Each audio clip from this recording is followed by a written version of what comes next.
Morning chemistry second year Telugu medium D and F block elements and coordination compounds D మరియు F block మూలకాలు సమన్వయ సమ్మేళనాలు. Topic is సమన్వయ సమ్మేళనాల నామకరణం, లేదంటే నామిన్క్లేచర్ ఆఫ్ కోఆర్డినేషన్ కాంపౌండ్స్.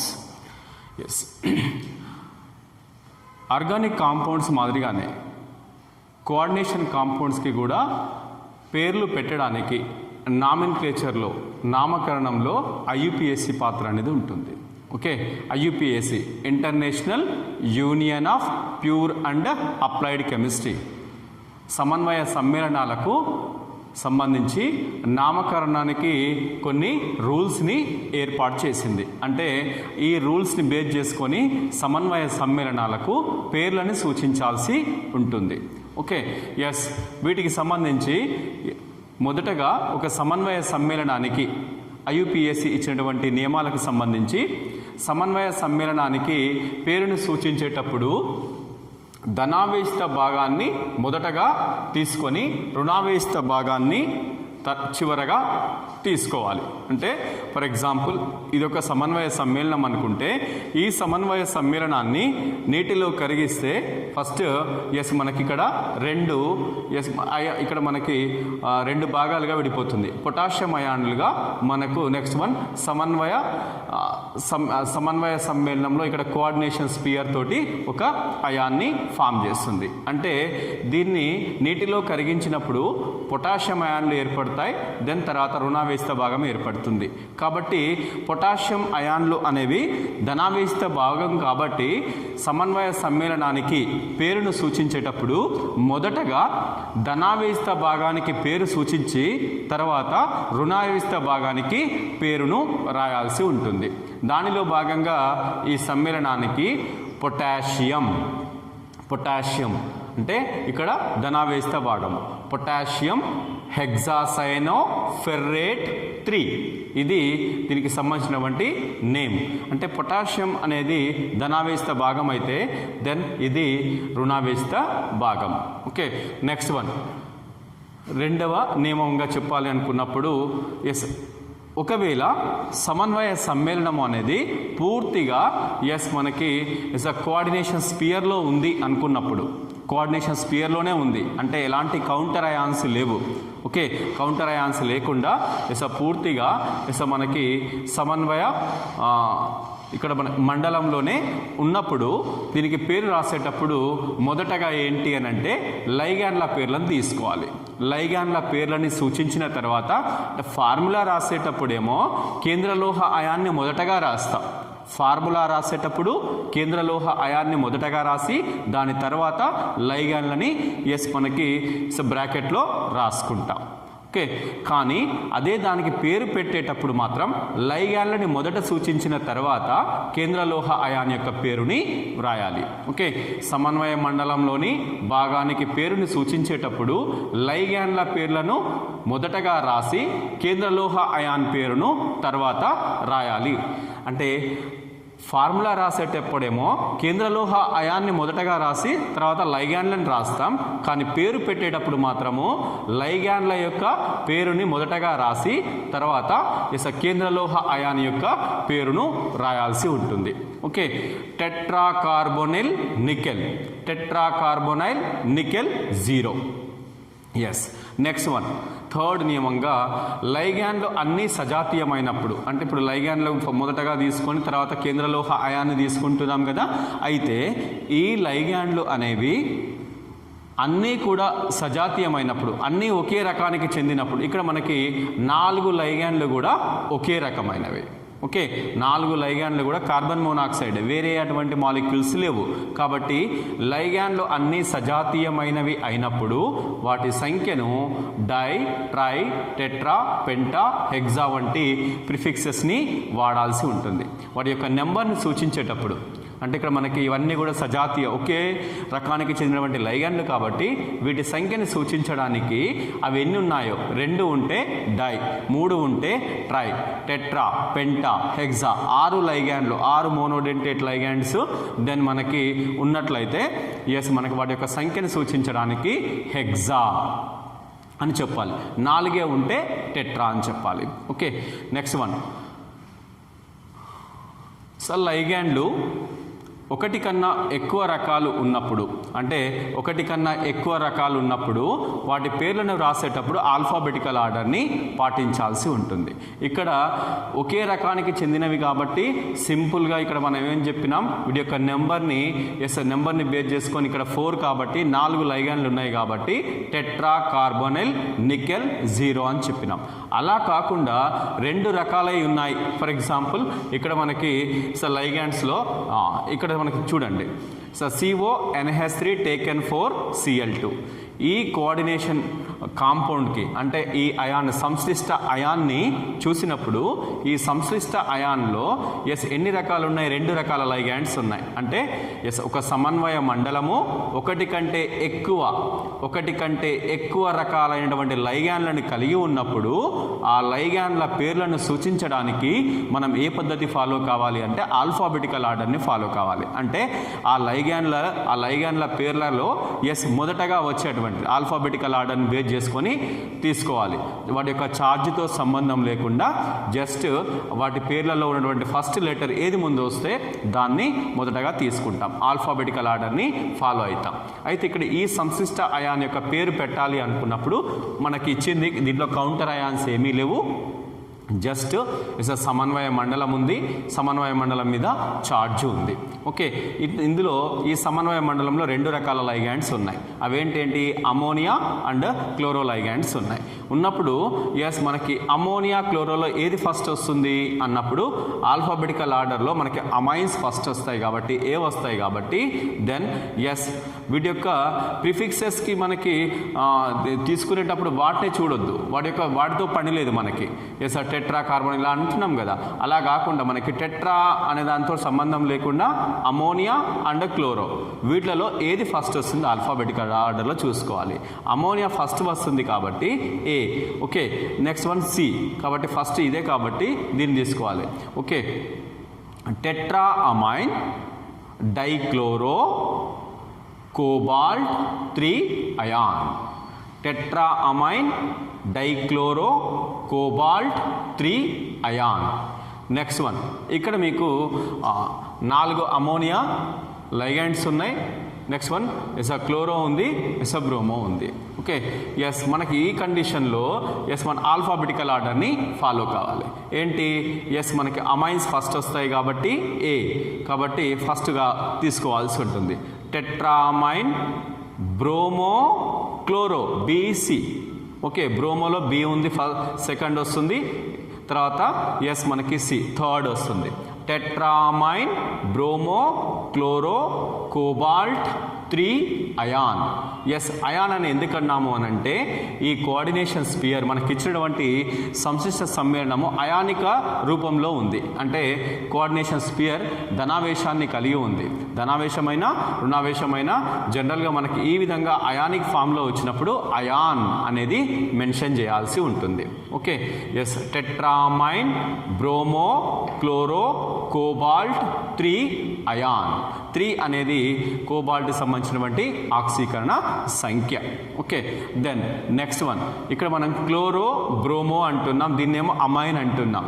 అయితే ఇక్కడ మనకి ఒక సమన్వయ మండలంలో ఉన్నటువంటి లైగ్యాండ్లు రుణావేశిత లైగ్యాండ్లు, అరుదుగా ధనావేశిత లైగ్యాండ్లు ఉంటాయి. సాధారణంగా రుణావేశిత లైగ్యాండ్లు, then next one neutral ligands, then అరుదుగా ధనావేశిత సమూహాలు కూడా లైగ్యాండ్గా పనిచేస్తాయి. అయితే సమన్వయ మండలంలో మనకి రుణావేశిత లైగ్యాండ్లు ఉన్నప్పుడు ఓ అనే సఫిక్స్ని తీసుకోవాలి. ఓ రుణావేశిత లైగ్యాండ్ల పేరును వ్రాసేటప్పుడు ఓ సఫిక్స్ను వాడాలి. అంటే క్లోరో, బ్రోమో, నైట్రో, థయోసయనేటో, ఐసోథయోసయనేటో. ఓకే, మనకి నెగటివ్ ఛార్జ్ ఉంటే కనుక ఓ సఫిక్స్ రుణావేశిత లైగ్యాండ్స్కి పేరు రాసేటప్పుడు ఓ సఫిక్స్ని వాడాలి. క్లోరో, బ్రోమో, అయడో, సయనో, టెట్రాథయోసయనేటో, ఓకే, ఇలా మనకి ఓ సఫిక్స్ని వాడతాం. దెన్ ధనావేశ లైగాండ్లు సాధారణంగా జనరల్గా అరుదుగా ఉంటాయి. దెన్ ధనావేశ లైగాండ్స్ ఉన్నప్పుడు ఇయం సఫిక్స్ని వాడాలి. ఫర్ ఎగ్జాంపుల్ ధనావేశ లైగాండ్స్లో nitrosonium NO+, nitrosonium, hydrazinium NH2 bond NH3+, hydrazinium, nitrosonium NO2+, nitronium. ఇలా మనకి ధనావేశ లైగాండ్స్ ఉన్నప్పుడు ఇయం సఫిక్స్ని వాడుతాం. తటస్థ లైగాండ్స్ ఉన్నాయి. తటస్థ లైగాండ్స్, ఈ తటస్థ లైగాండ్స్ ఉన్నప్పుడు ఎలాంటి సఫిక్స్ని వాడాల్సిన అవసరం లేదు. కాకపోతే వాటికి ఫర్ ఎగ్జాంపుల్ వాటర్ అలా ఉంది అనుకోండి, వాటర్ అంటే H2O మాలిక్యూల్స్ లైగాండ్స్గా పనిచేస్తున్నప్పుడు ఆక్వా అని మెన్షన్ చేస్తాం. దెన్ అమోనియా మాలిక్యూల్స్ లైగాండ్స్గా ఉన్నప్పుడు అమైన్స్ అంటాం. దెన్ నెక్స్ట్ వన్ ఇక్కడ NO నైట్రిక్ ఆక్సైడ్ లైగాండ్గా పనిచేస్తున్నప్పుడు నైట్రోసిల్, కార్బన్ మోనాక్సైడ్ లైగాండ్గా పనిచేస్తున్నప్పుడు కార్బన్ మోనాక్సైడ్ లైగాండ్గా పనిచేస్తే కార్బోనిల్ అంటాం. దెన్ నైట్రిక్ ఆక్సైడ్ లైగాండ్గా పనిచేసినప్పుడు నైట్రోసిల్ అంటాం.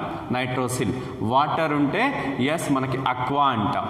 పిరిడిన్ కూడా లైగాండ్గా పనిచేయచ్చు, పిరిడిన్ అని సింపుల్గా మెన్షన్ చేస్తాం. ఓకే, ఇవి మనకి సమన్వయ మండలంలో వేరు లైగాండ్లు ఉన్నప్పుడు, అది కూడా వివిధ విద్యుదావేశాలని కలిగి ఉన్నప్పుడు, రుణావేశిత లైగాండ్స్ అయితేనేమో ఓ సఫిక్స్ని వాడతాం వాటి యొక్క పేరు చివర.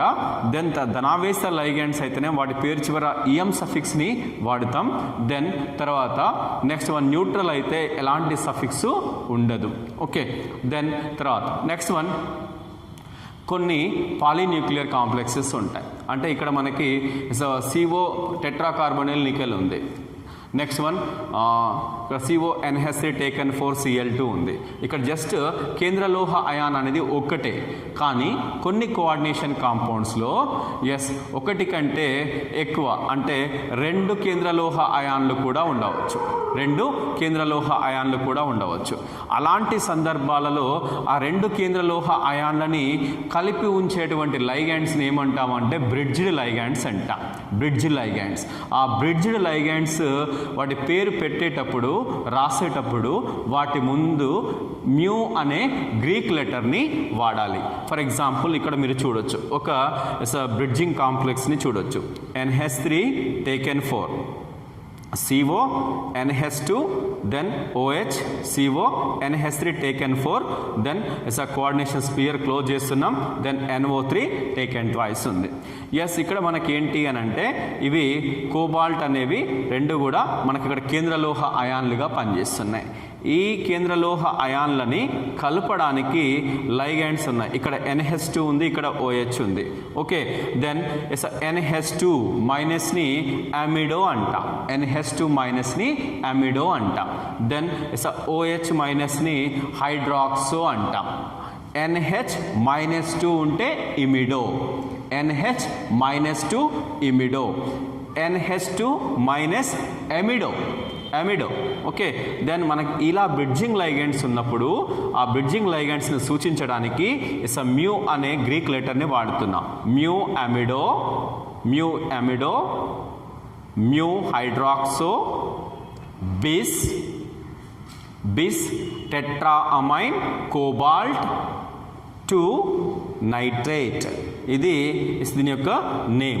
ఓకే, ఇలా మనకి బ్రిడ్జింగ్ లైగాండ్స్ ఉన్నప్పుడు మ్యూ అనే గ్రీక్ లెటర్ని బ్రిడ్జింగ్ లైగాండ్స్ ముందు రాస్తాం. మ్యూ అమిడో, మ్యూ హైడ్రాక్సో రాసిన తర్వాత పెరిఫెరల్ లైగాండ్స్ తీసుకుంటాం.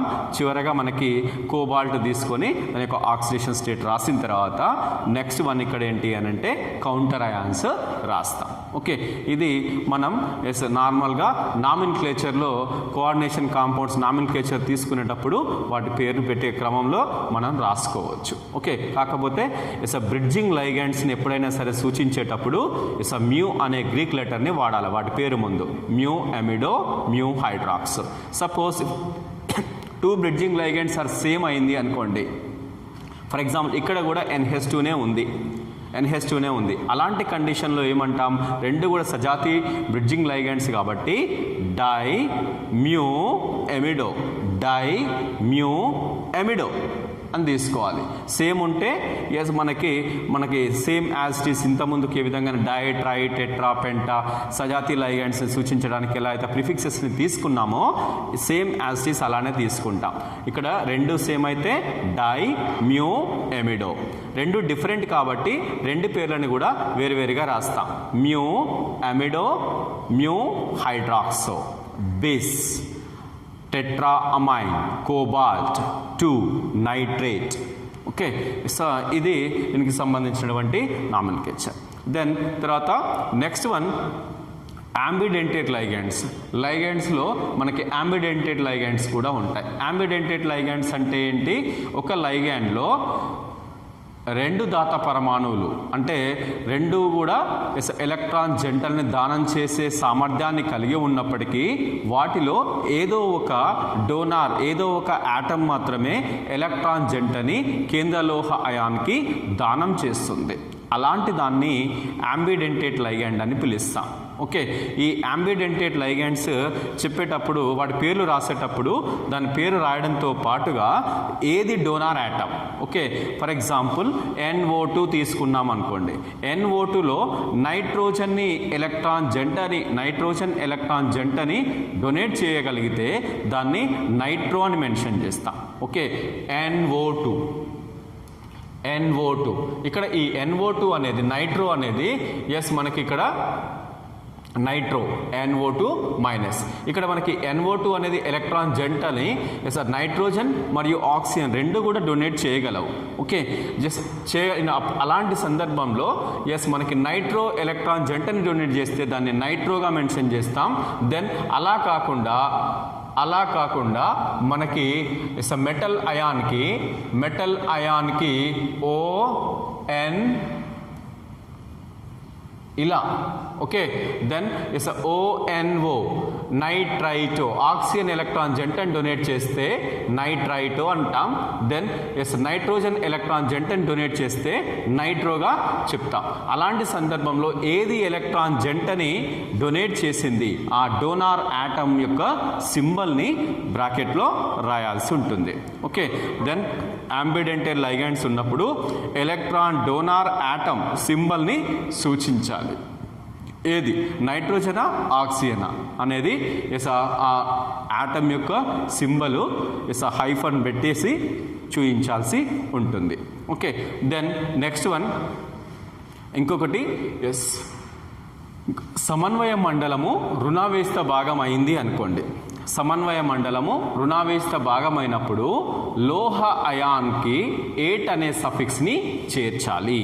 ఓకే, దెన్ అన్ని లైగండ్స్ అయిపోయినాయి, అన్ని రకాల లైగండ్స్ అయిపోయినాయి. అంటే సిమిలర్ టైప్ ఆఫ్ లైగండ్స్ ఉన్నప్పుడు డై, ట్రై, టెట్రా, పెంటా అని యూజ్ చేస్తామని చెప్పినాం.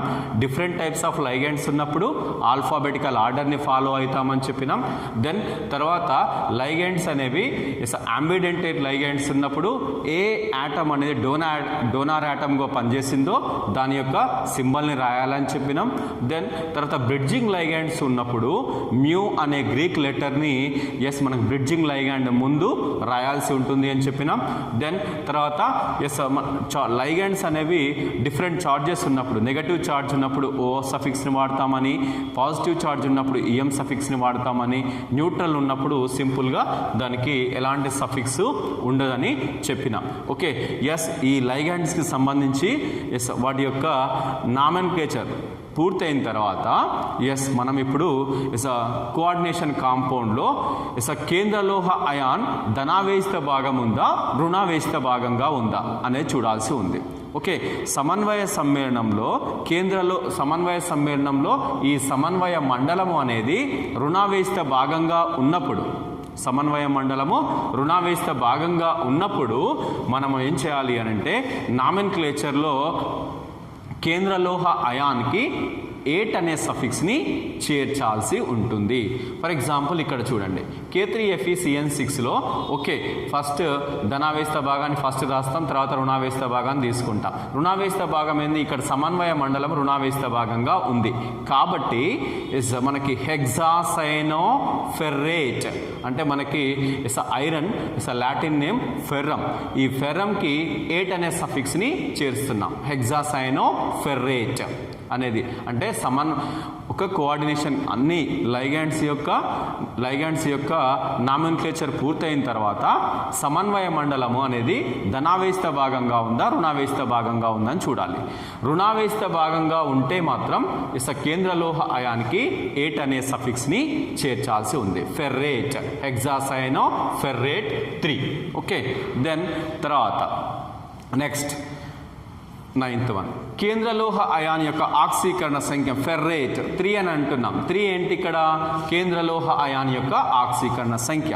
ఈ ఆక్సీకరణ సంఖ్యని ఎప్పుడైనా సరే రోమన్ లెటర్లో ఇలా మనకి పారెంథెసిస్ దీంట్లో స్మాల్ బ్రాకెట్లో సూచించాల్సి ఉంటుంది. ఓకే కేంద్రలోహ అయాన్ యొక్క ఆక్సీకరణ సంఖ్యని రోమన్ లెటర్గా బ్రాకెట్లో రాయాల్సి ఉంటుంది. ఎప్పుడైనా సరే రోమన్ లెటరే రాయాలి. +3 అంటే ఇక్కడ +3 అలా మెన్షన్ చేయొద్దు, రోమన్ లెటర్ అనేది మెన్షన్ చేయాల్సి ఉంటుంది. చివరగా లాస్ట్ మనకిచ్చినటువంటి సమన్వయ సమ్మేళనము అనేది అయానిక్ ఫామ్గా ఉంది అనుకోండి. అయానిక్ ఫామ్గా ఉన్నట్లయితే అయాన్ రూపంలో ఉన్నట్లయితే దాన్ని మనం ఏం రాయాలి అని అంటే పేరు రాసేటప్పుడు చివరగా ఇక్కడ మనకి కేంద్రలోహ అయాన్ యొక్క ఆక్సీకరణ సంఖ్యని రాసిన తర్వాత అయాన్ అనే పదాన్ని చేర్చాలి. ఓకే ఫర్ ఎగ్జాంపుల్ ఇక్కడ ఒక పేరు కాంపౌండ్ ఉంది, ఇది అయానిక్ ఫామ్లో ఉంది. అయానిక్ ఫామ్లో ఉంది కాబట్టి దీని పేరు ఎలా రాస్తాము? మనకి 2 టైప్స్ ఆఫ్ లైగాండ్స్ ఉన్నాయి కాబట్టి ఆల్ఫాబెటికల్ ఆర్డర్ని ఫాలో అవుతాం. టెట్రామైన్ ఇక్కడ మనకి టెట్రామైన్ డైక్లోరో కోబాల్ట్ 3 అయాన్. ఎందుకు అయాన్ అని తీసుకున్నాం? ఇది మనకి ఇచ్చినటువంటి సమ్మేళనం అనేది అయానిక్ ఫామ్లో ఉంది కాబట్టి మనకి ఇక్కడ కూడా టెట్రామైన్ బ్రోమో క్లోరో కోబాల్ట్ 3 అయాన్. ఇలా మనకి చివరగా కోఆర్డినేషన్ కాంపౌండ్ ఇచ్చినటువంటి కోఆర్డినేషన్ కాంపౌండ్ ఎలా ఉంది, న్యూట్రల్గా ఉంటే రాయాల్సిన అవసరం లేదు. ఇక్కడ ఫర్ ఎగ్జాంపుల్ ఇలా ఉంది. ఇలా ఉన్నప్పుడు టెట్రాకార్బొనైల్ నికెల్ 0 ఆక్సిడేషన్ స్టేట్ అనేది నికెల్కి 0 కార్బొనైల్ కాంప్లెక్సెస్లో. ఓకే కాబట్టి న్యూట్రల్గా ఉన్నప్పుడు ఎలాంటి అయాన్ని మెన్షన్ చేయాల్సిన అవసరం లేదు. కానీ సమన్వయ సమ్మేళనము అయానిక్ ఫామ్గా ఉన్నప్పుడు ఖచ్చితంగా పేరు చివర కేంద్రలోహ అయాన్ యొక్క ఆక్సీకరణ సంఖ్యను రాసిన తర్వాత అయాన్ అనే పదాన్ని చేర్చాల్సి ఉంటుంది. ఇలాంటి ఈ రూల్స్ని దృష్టిలో పెట్టుకొని సమన్వయ సమ్మేళనాలకు సంబంధించి నేమ్ని మనం కాంపౌండ్ ఇస్తే కనుక ఫార్ములా ఇస్తే దాని యొక్క పేరుని మనం సూచించవచ్చు. ఓకే ఇట్లో ఫస్ట్ వన్ ఒకసారి చూడండి. IUPAC international Union of Pure and Applied Chemistry సమన్వయ సమ్మేళనాల నామకరణానికి సంబంధించి కొన్ని రూల్స్ని ఏర్పాటు చేసింది. ఏంటి? ఫస్ట్ వన్ సమన్వయ సమ్మేళనానికి పేరును రాసేటప్పుడు ఫస్ట్ వన్ ధనావేస్త భాగాన్ని మొదట రాసిన తర్వాత దాని పేరు రాసిన తర్వాత రుణావేస్త భాగాన్ని సూచించాలి. నెక్స్ట్ వన్ రెండవది సమన్వయ సమ్మేళనము అనేది సింపుల్గా ఎలాంటి కౌంటర్ అయాన్స్ లేకుండా సమన్వయ మండలంలోనే ఉంటే కనుక సమన్వయ మండలానికి పేరును సూచించేటప్పుడు మొదటగా లైగాన్ల యొక్క పేర్లను రాసిన తర్వాత కేంద్రలోహ అయాన్ యొక్క పేరును రాయాల్సి ఉంటుంది. ఓకే దెన్ తర్వాత లైగాండ్స్ అన్నీ కూడా సజాతీయమైన ఒకే రకానికి చెందినప్పుడు వాటి సంఖ్యను సూచించడానికి di tri tetra penta hexa వంటి ప్రిఫిక్సెస్ని వాడాలి. నెక్స్ట్ వన్ ఇక లైగాండ్స్ అనేవి డిఫరెంట్ టైప్స్ ఉన్నప్పుడు డిఫరెంట్ టైప్స్ ఉన్నప్పుడు, వేరు వేరు రకాల లైగాండ్స్ ఉన్నప్పుడు వాటి పేర్లను రాసేటప్పుడు ఆల్ఫాబెటికల్ ఆర్డర్ని ఫాలో కావాలి. ఓకే, ఆల్ఫాబెటికల్ ఆర్డర్లో ఏది ముందొస్తే దాని పేరును రాసి తర్వాత నెక్స్ట్ వచ్చేటువంటి లైగాండ్ యొక్క పేరును రాయాల్సి ఉంటుంది. నెక్స్ట్ వన్, ఈ లైగాండ్స్ డిఫరెంట్ చార్జెస్ని కలిగి ఉన్నప్పుడు, అంటే పాజిటివ్ నెగటివ్ చార్జెస్ ఇలా ఉన్నప్పుడు నెగటివ్ చార్జ్ లైగాండ్స్ సూచించేటప్పుడు ఓ సఫిక్స్ని, పాజిటివ్ చార్జ్ లైగాండ్స్ని చూపించేటప్పుడు ఈఎం సఫిక్స్ని, అంటే ఫర్ ఎగ్జాంపుల్ క్లోరో ఉంది, సిఎల్ ఉంది, దెన్ క్లోరో అంటే పేరు చివర ఓ సఫిక్స్ని వాడాలి. దెన్ పాజిటివ్ చార్జ్ ఉంది, ఎన్ఓ ప్లస్ ఉంది, నైట్రోసోనియం అంటే పేరుకు చివర ఈఎం సఫిక్స్ని వాడాలి. న్యూట్రల్ లైగాండ్స్కి ఎలాంటి సఫిక్స్ అవసరం లేదు. తర్వాత నెక్స్ట్ వన్, లైగాండ్స్ కేంద్రలోహ అయాన్లో మనకి కోఆర్డినేషన్ కాంపౌండ్స్ అనేవి పాలీన్యూక్లియర్గా ఉన్నప్పుడు, అంటే రెండు కేంద్రలోహ అయాన్లో ఉన్నప్పుడు వాటిని కలిపేటువంటి లైగాండ్స్ని బ్రిడ్జింగ్ లైగాండ్స్ అంటాం. ఇలా బ్రిడ్జింగ్ లైగాండ్స్ ఉన్నప్పుడు మ్యూ అనే గ్రీక్ లెటర్ని లైగాండ్ పేరు ముందుగా రాయాల్సి ఉంటుంది. నెక్స్ట్ వన్, చివరగా యాంబిడెంటెడ్ లైగాండ్స్ ఉన్నట్లయితే వాటి ఏది డోనార్ యాటమ్గా పనిచేసిందో ఆ యాటమ్ యొక్క సింబల్ని సూచించాల్సి ఉంటుంది.